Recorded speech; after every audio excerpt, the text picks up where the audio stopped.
Les députés insoumis font leur rentrée des classes à l'Assemblée nationale. Il manquait le grand timonier, le leader Maximo. Quoique, il est venu cet après-midi, Jean-Luc Mélenchon, bien qu'il ne soit pas élu député dans cette nouvelle Assemblée. On écoute Manuel Bompard parce qu'il y a une question et une rumeur qui circulent. En tous les cas, je sais qu'il y a un souhait du côté de Jean-Luc Mélenchon.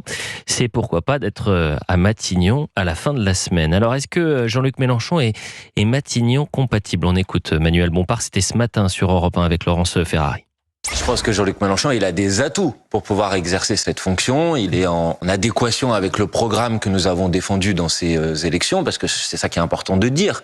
Il a une expérience gouvernementale, une pratique du pouvoir que personne ne peut lui enlever. Donc oui, bien sûr qu'il fait partie des options possibles pour être le futur Premier ministre du nouveau. Il n'y en a pas d'autres. Si, il y en a d'autres. Nous sommes dans une coalition et que dans cette coalition, forcément, ça doit se faire dans la discussion entre les différentes composantes de cette coalition pour trouver un dispositif global qui convient à tout le monde.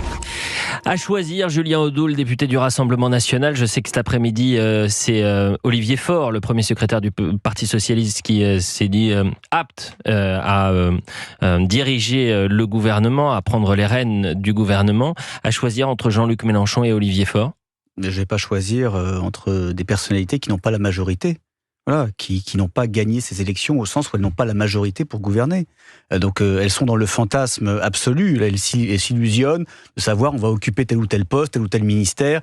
Marine Tondelier également, là, qui est en plein délire, comme si elle avait une existence et un destin politique. Mais très clairement, en fait, ces gens-là n'ont pas la légitimité suffisante pour avoir la majorité et donc pour incarner un quelconque gouvernement.